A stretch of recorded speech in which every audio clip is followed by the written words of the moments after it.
And so your daily practice, do you have one? And what does it mean for you right now? I guess I try to connect with nature and connect with spirit in my own way. And you live by the beach as well in Sydney, which is lovely. Yeah, that's it. I live by the beach. That's where I get my energy food from. Like if I'm struggling, I'll just take a walk and look at the ocean. That expansive energy is so nurturing and so energizing to me. And I do work for myself, so I do spend a lot of time on my own. So I think that really, I'm a very social person. Like, I'm very good with people, but I do need to restore that energy. And I think working on my own, although it has its challenges, it does also allow me to regroup. Yep, of course, and regenerate your energy. Yeah, and I try to practice yoga at least once a week externally, and you know, I do walks and swimming and things like that to help me. Meditation wise, it's not so formal for me. It's more that I'll lie in bed before I wake up or before I go to sleep, and I'll try to connect to both the spirit realm and the earthly realm together in my heart. So it's a very simple process. And also, obviously, I have crystals all over the house. Yes, you do.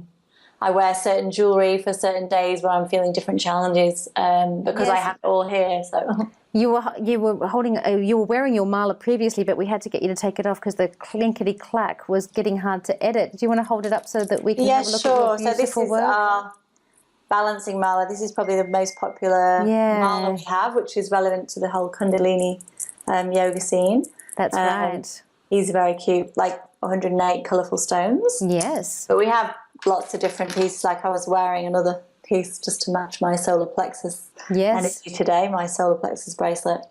Yes. We have lots of different things that really help people just to tune in when they're feeling that deficiency or over excess in a particular energy field. That's right. And can you offer any advice to anyone that wants to bring a sense of balance to their solar plexus? I would, the biggest one is, like, when we talk to people so much at the festivals, and as you know, like, the chakras are all affecting every other chakra, so there's not really it's not like you can just harness one and fix it and then everything else is going to fix itself. Like, it's just being aware of all seven. But if it was specifically around the solar plexus, I would definitely be recommending making friends with your, how do you say it? Your shadow, befriending your shadow. Befriending your shadow and accepting your evil twin as part of who you are. Yes. Yes. Me and my husband, one of the ways we connected was writing poetry together, and we had a wonderful poem called Eek, and it was the monster that is in your head, not under your bed, and just befriending that monster. So yeah, your e-course has been so beneficial in just understanding that I can just find a quiet place sometimes and do 10 minutes, and it helps me just to, you know, reconnect without having to leave the house and do like a whole travel in the car, or, you know, deal with, you know, taking my relaxing clothes off. I can just do it at home, and I think that's the real benefit of your e-course, really, like just being able to do it in my own time. That's brilliant. That's why it was designed, so I'm glad. And so tell us more about ilovechakra.com. Where do we find you, and what's your favorite way to connect with new people in your work? ilovechakra.com is basically the website, so you can buy your crystals on there and you can learn all about the stones and all about the chakra system. I also do kind of like intuitive readings to help guide people to choose the crystals that would be most beneficial for their particular journey. If you want that service, you can basically we help you design your own crystal chakra lace that can support you your way. And we do like a meditation and stuff like that. But I guess if you want to meet us in person, if you are lucky enough to live nearby one of the shows that we're doing, it's always really nice to connect with people one-on-one and to actually really tune in and to see the crystals in situation, like to feel them and hold them and stuff. It is nice, actually, especially because you get to experience how different crystals feel and which one you're inexplicably drawn to. I've seen the way people work with you at festivals. It's really, it's quite magnetizing. It's amazing, the connections that we make. Like, yesterday, even I spent about an hour on the phone to a client who's bought every single chakra lace we ever had. And she finally bought the DIY one, which includes the sort of personal service, if you like.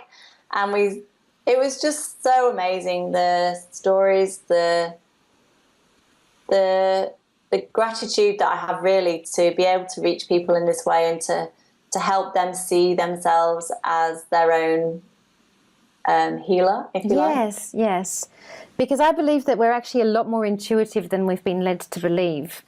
And it's not something, it's possibly the most overused yet underdeveloped energy center that we have.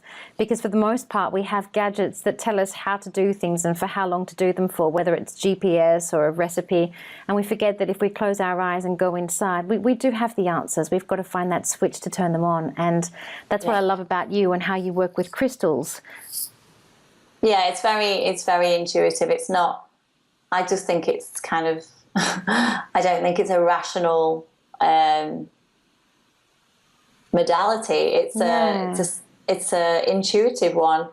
And I'll relate to crystals very differently than you would and the next person. So I think that the interesting thing about the jewelry is how people use them when they go home and how they lift, you see people put them on and you just see their spirit just go, woo. Yep, it's true. Like something happens.